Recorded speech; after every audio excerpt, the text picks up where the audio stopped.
Welcome to the Real News Network. I'm Kim Brown in Baltimore. Well, Donald Trump set off alarms across the internet on Thursday morning when he sent this tweet, which read, "The United States must greatly strengthen and expand its nuclear capability until such time as the world comes to its senses regarding nukes." Okay.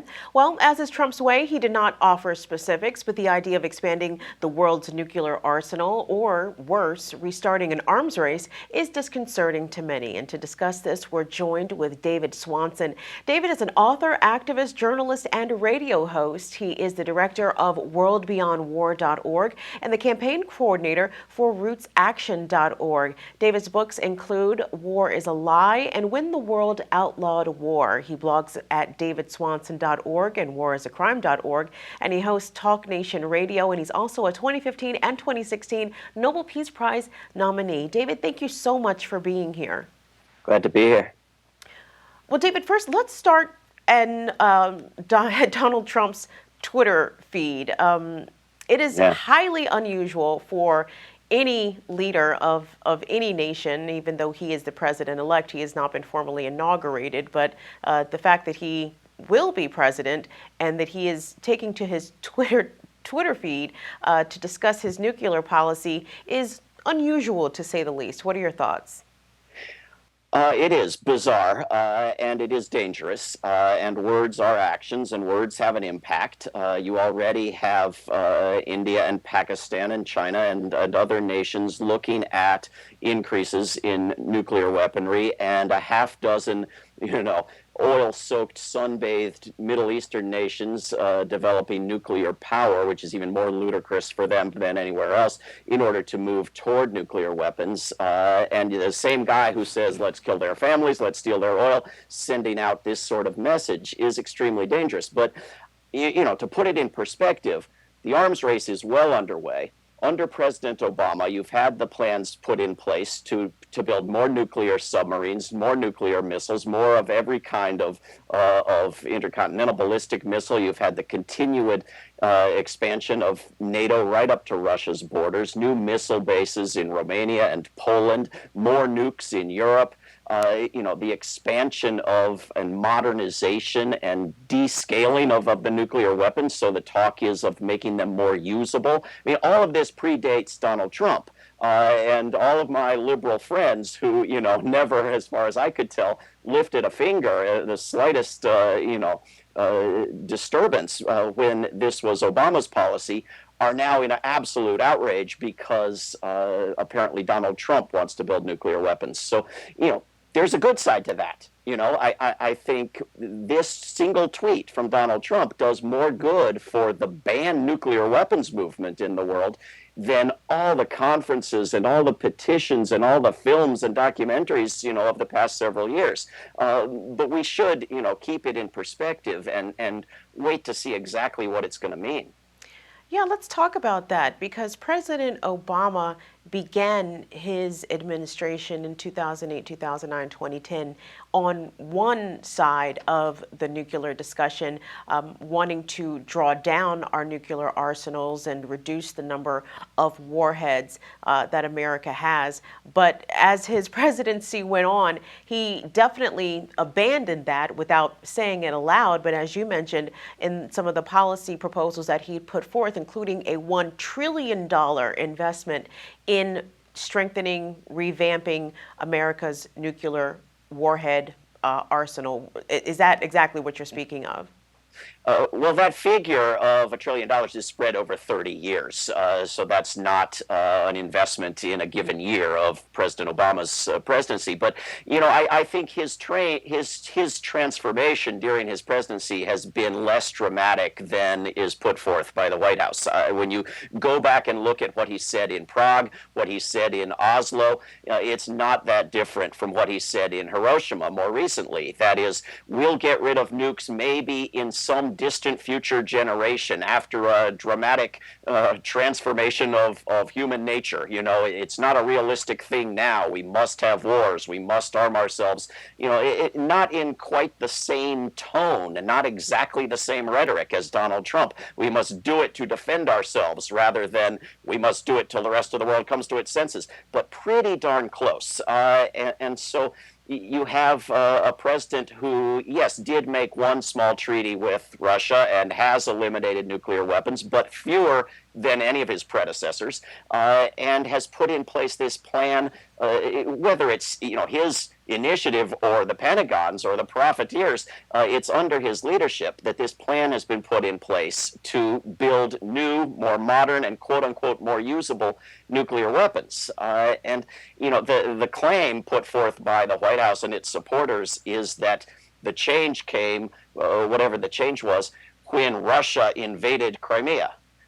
Which, of course, is not an invasion in the sense of invading Iraq. I mean, the casualties added up to a grand total of 0. And in fact, the people of Crimea held a vote. But this is the story that you get from the White House. And if you read the White House proposals year after year for funding for the Department of so-called Defense, it's all about weapons with which to defend ourselves against the Russian enemy. And the same with the Department of Energy, which, by the way, is where the nuclear weapons are. The 60% of the Department of so-called Energy is nuclear weapons. And Donald Trump has put a guy in charge of it who, although he couldn't remember the name of it, wanted to abolish it. Now they're figuring out what's actually in the Department of Energy. They may eventually figure out what's actually in the existing plans for nuclear weapons. So we don't know whether Donald Trump's tweet is a proposal for more or less or exactly the same as what the Pentagon now has planned. We just know that his rhetoric sounds different to the world, and I think that has good and bad ramifications. Well, Donald Trump has no public service experience. He's never held elected office before being elected to be president of the United States. So we kind of have to go back and look at his comments on nuclear weapons and how and when to use them. And during the campaign trail, he did make a comment that he believed that some of our allies, including South Korea and Japan, should be allowed to acquire and gain nuclear weapons. And that runs obviously counter to what he tweeted about on Thursday morning, alluding to that the world needs to come to its senses regarding nukes. Now, this is not the first time that Donald Trump has stood on both sides of a given issue. So what are we to make of this in terms of what he said before about, allowing more of our allies to have nukes, when he was even quoted somewhat off the record saying or questioning how come we are not able to use nuclear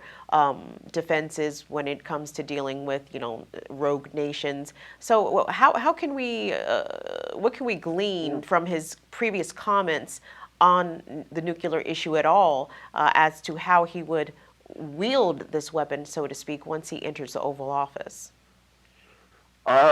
Not that much, I think, because he is so off the cuff, outspoken, ignorant, and willing to blurt out what pops into his head, and ends up with contradictions. But he did also say he would not launch a first strike, which when Jeremy Corbyn said that in the United Kingdom, he was hit with holy hell of outrage from across the political spectrum. How dare you say you would not launch a first strike? What good is the deterrent then? Whereas Donald Trump, initially at least, said, oh no, I wouldn't launch the first strike, and that was okay. The reaction to Donald Trump is all from the U.S. media is always going to be on the side of, what are you going to do, get us all killed? Whereas when Obama went to Hiroshima and said, in effect, we're going to have to keep arming and keep fighting wars forever and ever because we must for our defense, the reaction from the U.S. media was, how dare you almost threaten to apologize for nuking Japan? So there's a different perspective. There's a different reception to anything that Donald Trump says. But I think he's responding now to weeks of being bashed as Putin's puppet.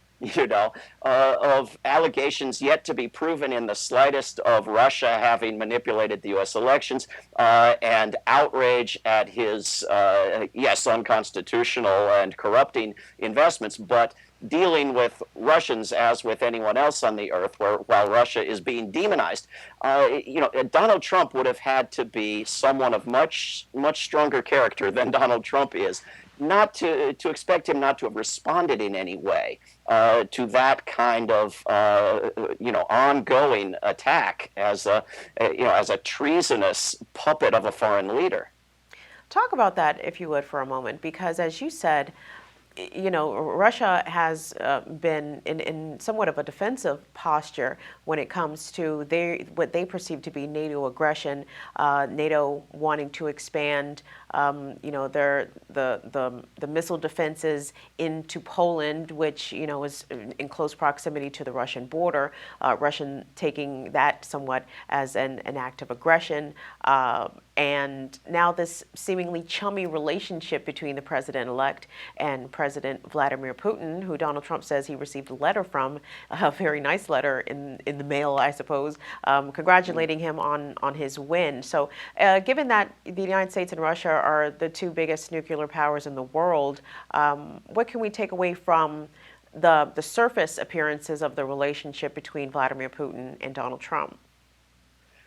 Well, probably less than we try. I think I'm old enough to remember when we would have all thought it was a wonderful thing for there to be any signs of friendship or respect between U.S. and Soviet leaders. Now it's taken as a sign of evil corruption and foreign influence. And yes, Donald Trump probably admires Vladimir Putin for all the wrong reasons. Just as he opposes the Trans-Pacific Partnership or the IMF for all the wrong reasons. But that doesn't mean it's a bad policy. And it's worth understanding here in the United States that the United States has broken its promises, expanded NATO right up to Russia's borders, put a missile base in Romania, building a missile base in Poland, engaged in the biggest military exercises since World War II in Europe, in close proximity to the border of Russia, with Russia openly protesting all of this as threatening and seeing it as threatening. I watched a panel with Vladimir Putin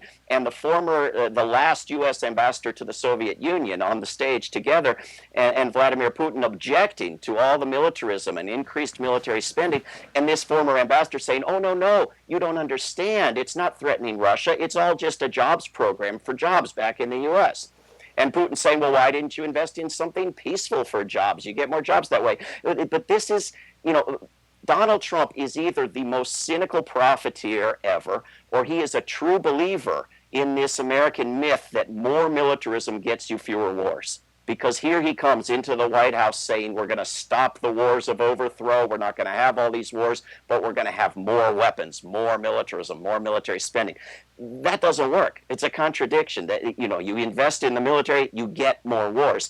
Donald Trump either honestly doesn't know that or cynically doesn't care and wants all the money flowing to his friends. Either way, it puts us all, our entire species and many other species at risk. Indeed. We've been speaking with David Swanson. He is an author, activist, journalist, radio host, and two-time Nobel Peace Prize nominee. We've been speaking about President-elect Donald Trump taking to his Twitter page once again to discuss that the United States should be expanding its nuclear weapons arsenal. David, we appreciate your time today. Thank you so much. My pleasure. Thank you. And thanks for watching the Real News Network.